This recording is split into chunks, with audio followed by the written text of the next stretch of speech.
Well, good evening and welcome to another Kase Filters UK Sunday session. It's been more than a couple of weeks actually since our last one. Usually it's fortnightly. I think it's been 3 weeks this time, so very happy to be back this week. My name's Ruth Taylor. If you haven't been here before, I host these sessions for Kase Filters UK, and every fortnight or so we have some fantastic guests. Tonight, very pleased to have, for the first time, a duo, Philly and Paul Bonito Brook, who are with us tonight.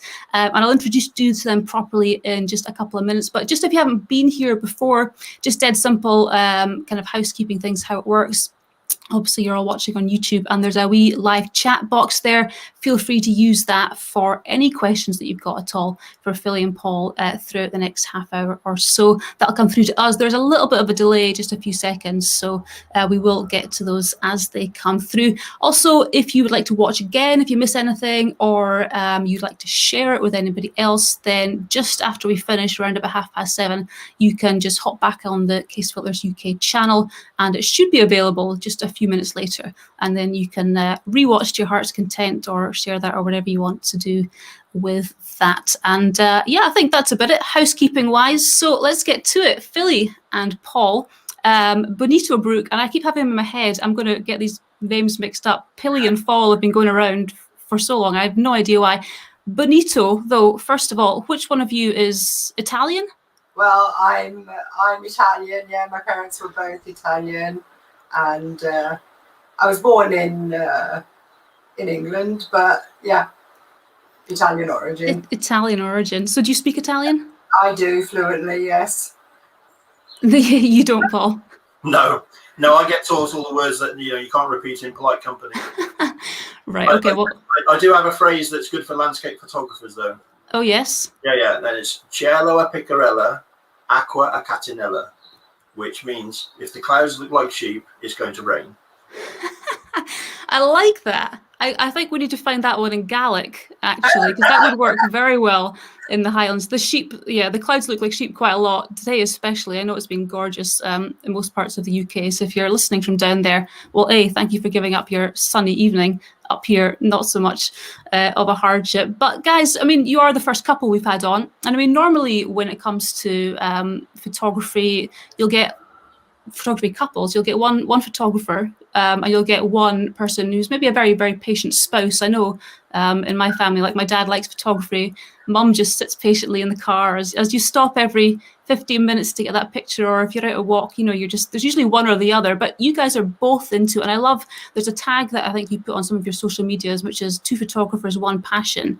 So, I mean, why don't you just start at the beginning and let us know, I mean, did you both always love photography, or how did the shared passion come about? I've been doing photography since I was about 18, really, roughly. So obviously when I met Philly, I was doing, I was doing audio photography, and she was the patient spouse waiting in the car. Yeah, definitely. I think that's all how it all started, really. Yeah, I met Paul about 10 years ago, and yeah, he was very much into his photography, landscape, sports photography, all these different kind of things he used to do. And obviously, yeah, I was the one sitting in the car waiting patiently, and I thought, well, actually, I think I'll give this a go and see, how we get on. And my passion just grew and grew, and yeah, we just love doing it together. Yeah, it's good to be out, because we're not, we're always. It's good for us to have the trips. It means we get away together, and we're doing something we both enjoy as well. It's really good. So, and Philly's photography, is come on in leaps and bounds in the last 5-6 years.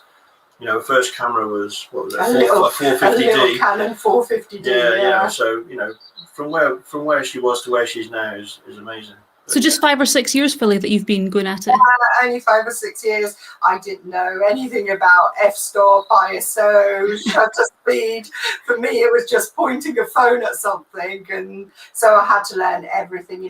Paul's taught me a lot, and then it was just a lot of research and practice. If I look at my pictures from the past, I cringe. Well, sometimes I cringe at the ones that I do now, but but yeah, no. Yeah, it's just a great big passion.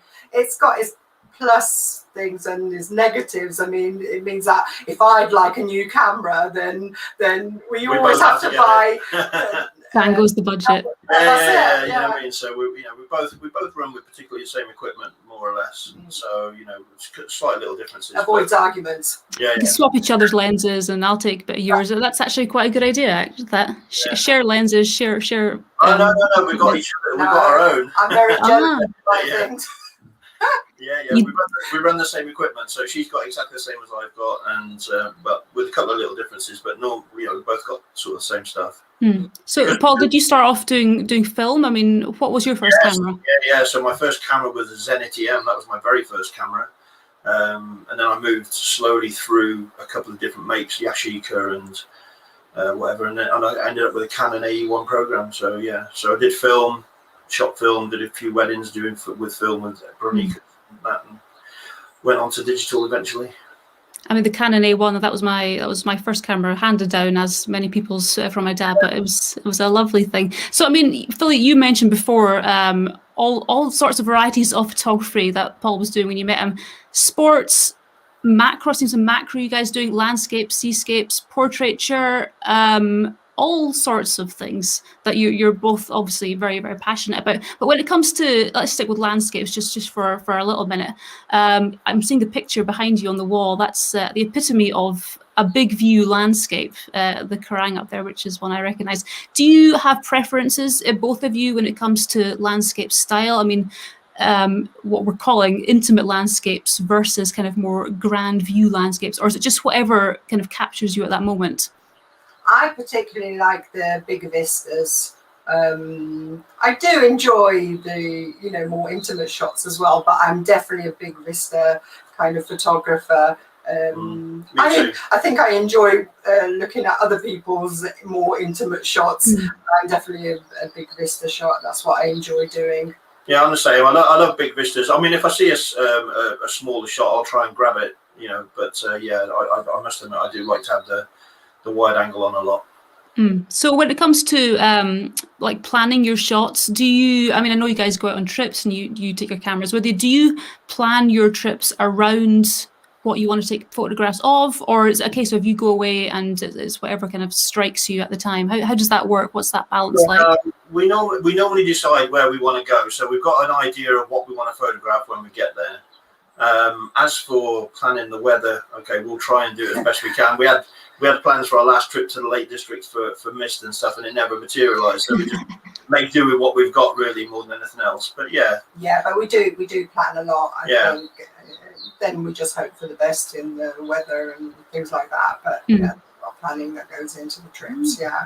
So are you guys? I mean, I should have asked you at the beginning, but do you still have day jobs, as it were, or is this something you kind of do full time? Yeah, we have 2 busy jobs, and all our annual leave is taken up in photography. Yeah, and that's the positive thing as well of both having the same hobby. So all of our trips are all planned around photography.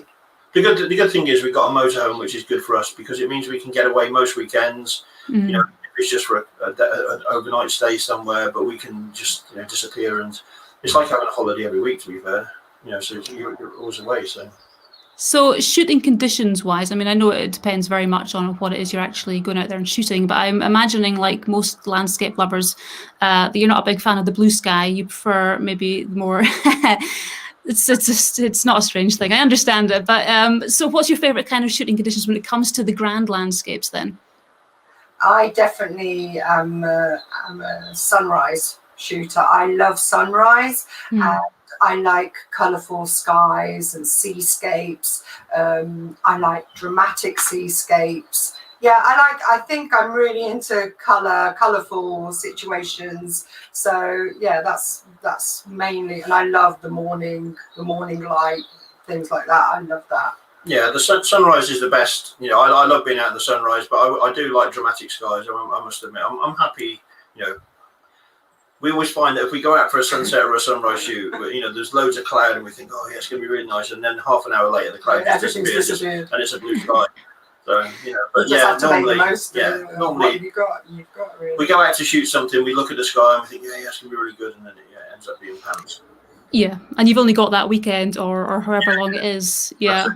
What can you do? I mean, move to Scotland, I would say, well, your chances of cloudy, dramatic mornings will increase. One of these days. I mean, obviously lockdown has affected a lot of people being able to get out and about and all the rest of it. We were just chatting before we started. You were in, I think, Venice was your last trip out there.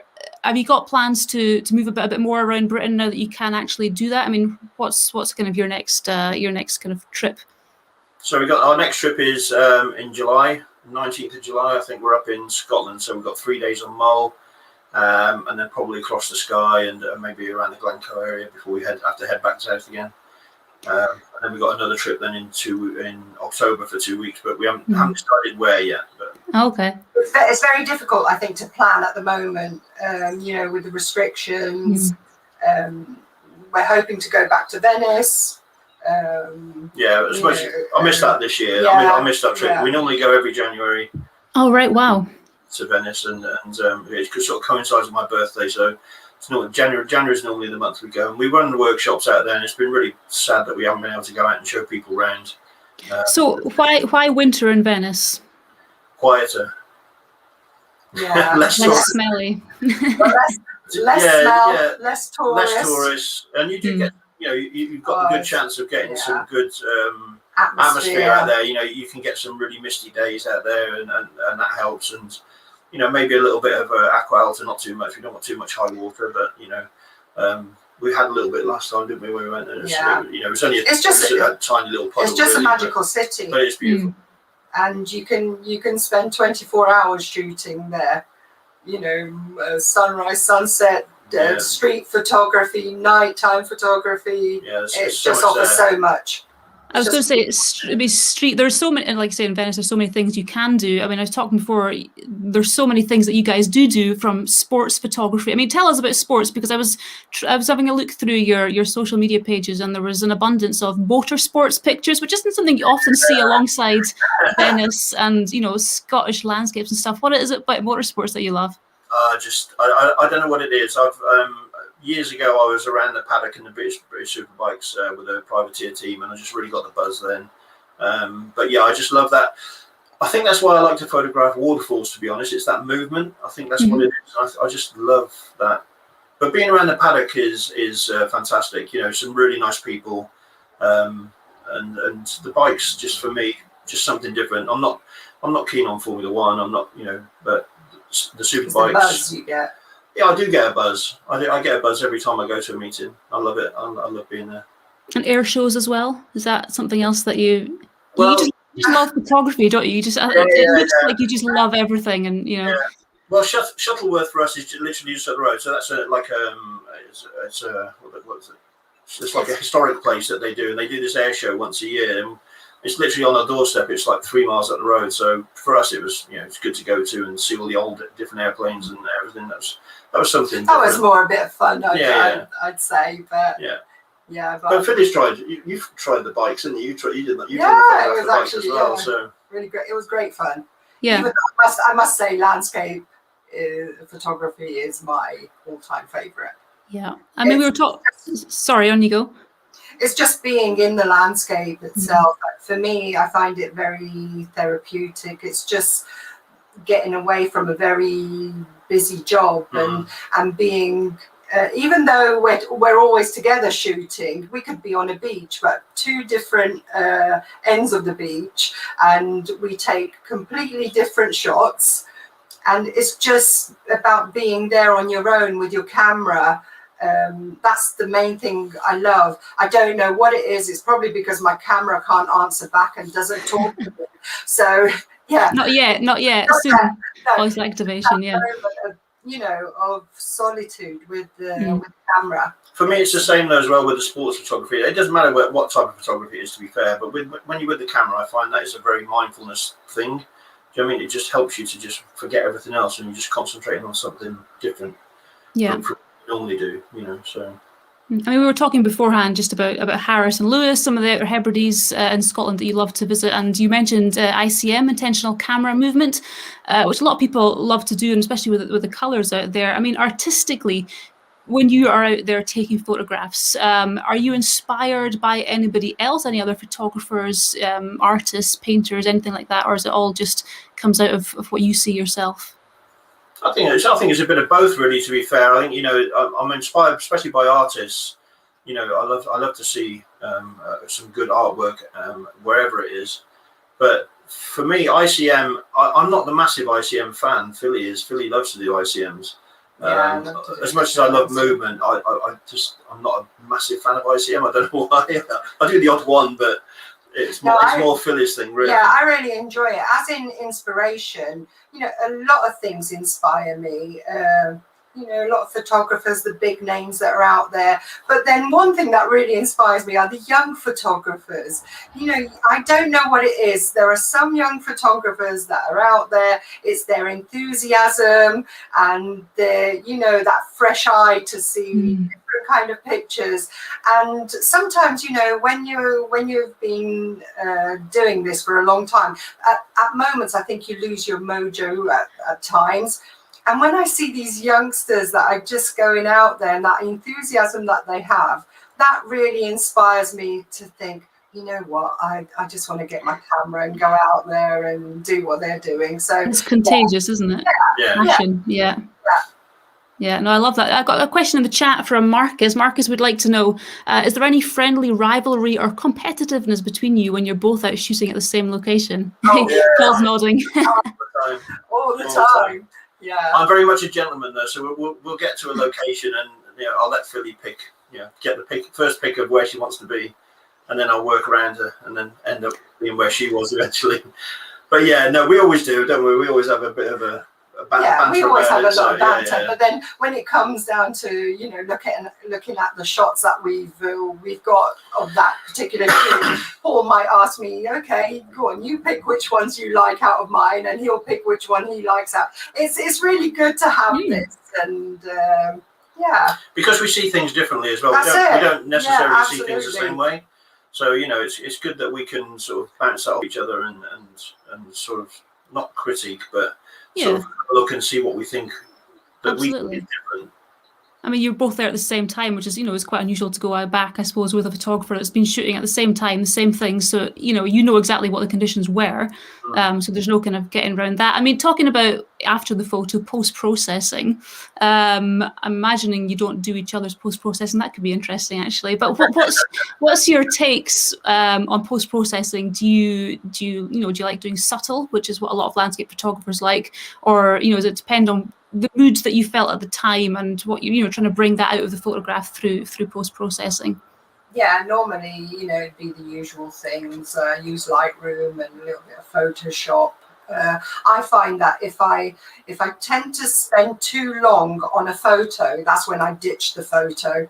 And I think, no, I'm spending way too long on this, something's wrong. So yeah, for me, I try to get the photo as good as I can in camera, and then I just like to do small tweaks, and then yes, I do like to portray what I felt at that moment, what I saw, and that's my style of editing, really. We're both very much the same, really, in that respect. Is, you know, it's the emotion we feel when we're there at the time sometimes, you know, but generally it's try and get it as right as much in camera and then just tweak it a little bit here and there.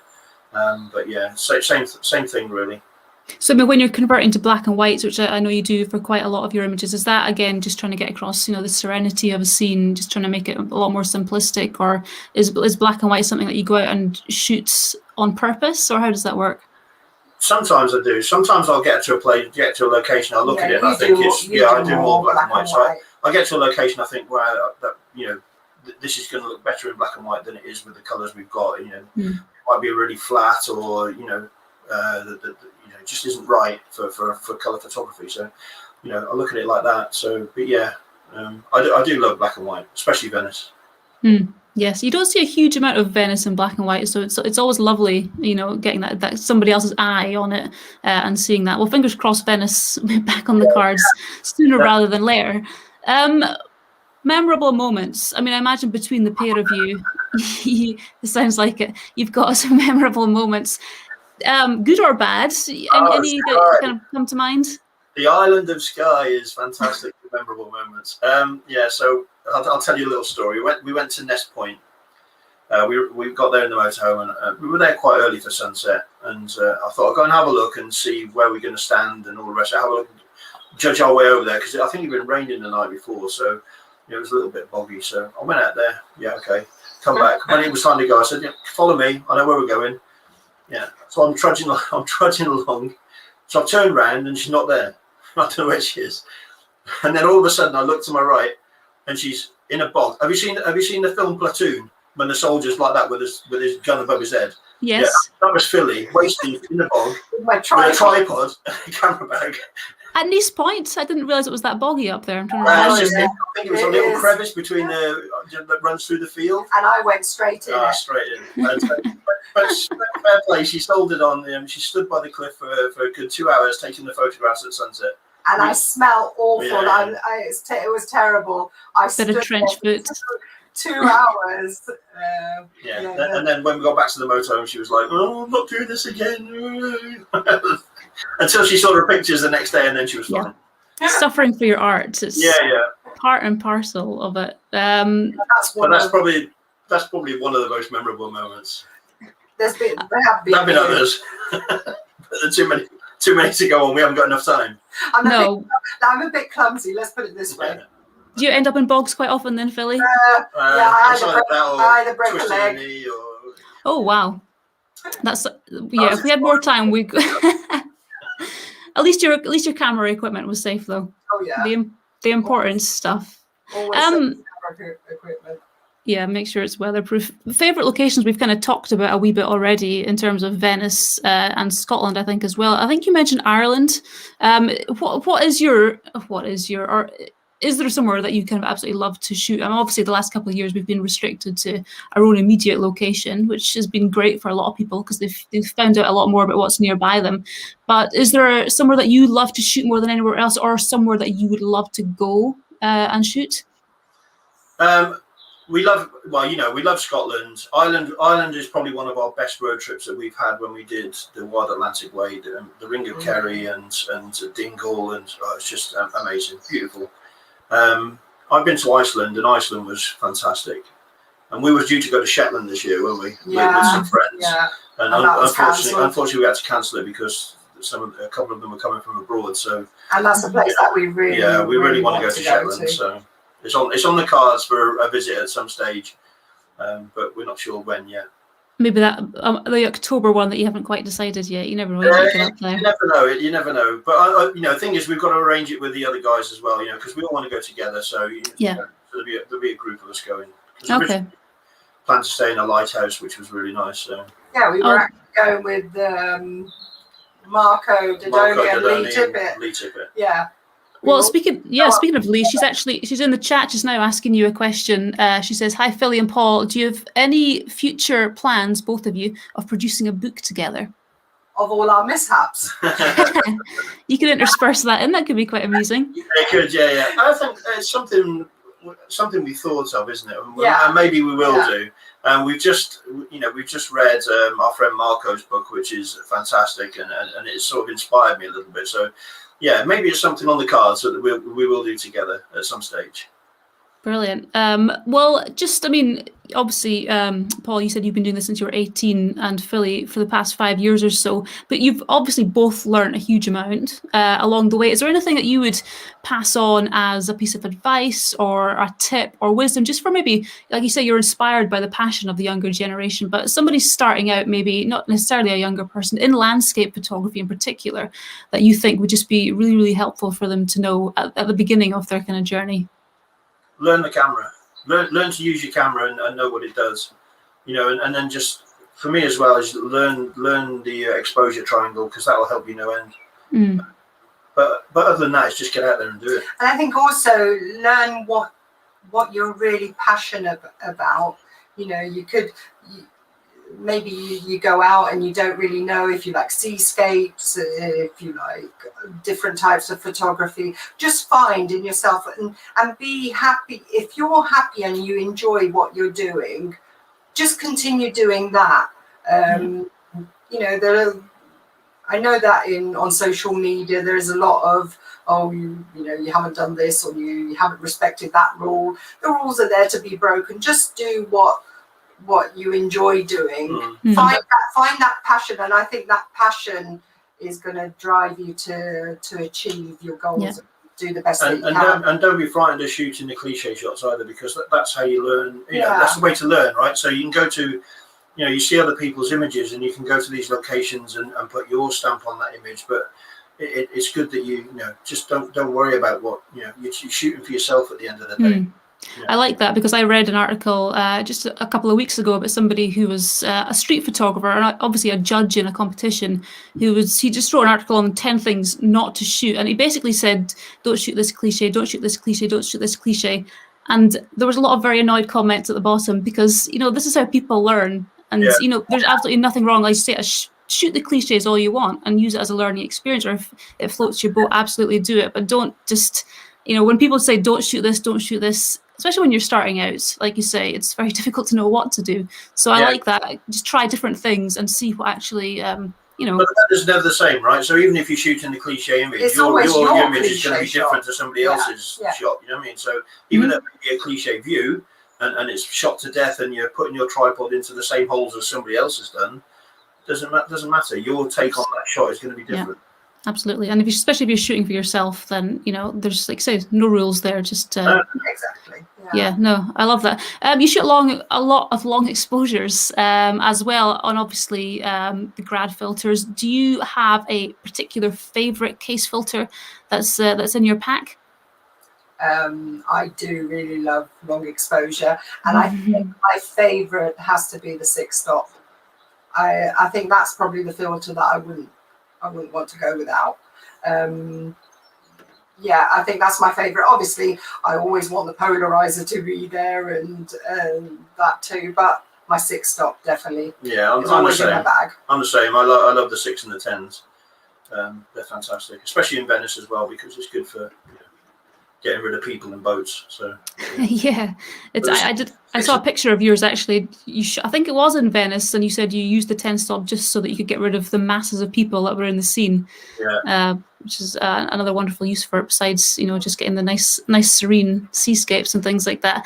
I mean, we've talked about air shows, portraiture, landscapes, seascapes, all sorts of things. Do you have time for any hobbies besides photography, or is photography it for you guys? I think photography takes up most of our time. But when we're not out shooting, I do like gardening. I do like baking. Yeah, he likes eating what I bake. Best of both worlds, yeah. I always say I live in the best Italian restaurant in Bedford. So. You're in a good position, Paul. I love it. Just looking ahead then, I mean, obviously you mentioned you've got trips coming up and stuff like that, but do you have any other plans, maybe just in your head, for the future stuff that you would like to go out and do? I know Leah mentioned maybe a book or something like that in the future, but is there anything in there, any wee seeds of anything that you're thinking about that you'd like to let people know about? Well, I think we're really working on our YouTube channel at the moment that we've just started out on. So yeah, Togs on tour. Togs on tour. I did see. I saw some lovely drone photography, drone footage, rather. Yeah. Yeah. So that's just a brand new channel. Yeah, it's brand new. We've only posted a couple of things on there recently from the Lake District that you know, just something quick and simple that I did. I'm still learning to use the drone properly, to be honest. But it's something we want to do more of, and you know, I haven't done it so much since the pandemic hit, but I normally do like Facebook Live or something like that. So what I'd like to do is start doing more to YouTube as well. So, you know, that's on the cards, definitely 100% to do more on that side of it. Togs on tour? Togs on tour. Togs on tour. So guys, check out. I mean, I really actually did enjoy them, and the music. He did such a great job with the music, and you know, just how all that kind of fits together with it. So check that out, Togs on Tour. Just finally then, apart from Togs on Tour on YouTube, where can people get more information about you guys and keep up to date with what you're shooting? I know you don't have I don't think you have a website, but you've got social media? It's in the process of being built, the website. It's nearly done. Okay. Yeah, it's been a long time coming. So many pictures. Yeah. But yeah, so Facebook, we're both on Facebook. Instagram. We don't use Twitter. No. Not great Twitter users. Just a twit. Yeah, no. So yeah, but if you can't miss us, because obviously our name is you there aren't many people out there called Bonito Brook. So if you put Bonito Brook in, it'll come up. So Facebook and Instagram, website on the way, and on YouTube, Togs on Tour. YouTube Togs on Tour. Brilliant. I love it. Well, look, that's half an hour actually gone, which is crazy. I told you at the beginning it goes past super quick. So we're going to wrap up. Listen, thank you so much for giving us your sunny evening. I believe I'm hearing the rain on the window and trying to believe that you've got 30 degrees down there. So hot, yes. But yeah, I know it seems lovely. And so thank you. And thank you to everybody as well that has been in the chat, who's been listening along. If you want to catch up with this, or if you want to share it with anybody, then in just a few minutes, just after we finish, it should be available to do that right here on the Kase Filters UK YouTube page. So you can check that out. Also, you can go on to kasefilters.com, the website, and just see who else is coming up on these Sunday sessions next time on, I'm just checking the date, the 27th of June, which is 2 weeks from now. We have got Julian Baird, who I believe is a Highlander in exile, and I'm thrilled to be speaking to Julian. I've seen Julian in the chat over the last few months, and he seems like a genuinely great guy. So chatting with Julian in 2 weeks' time, but we've done, I don't know how many we've done, it seems like about a dozen, but you can hop on to either the YouTube channel or onto Kase Filters UK's website and just check out all previous ones. So have a wee look at that if you would like to. But I think that's about it from me. So thank you again for joining us, and Paul and Philly, thank you so much. Thank you for having us. For being with us, and we'll see you next time. Good night. Bye.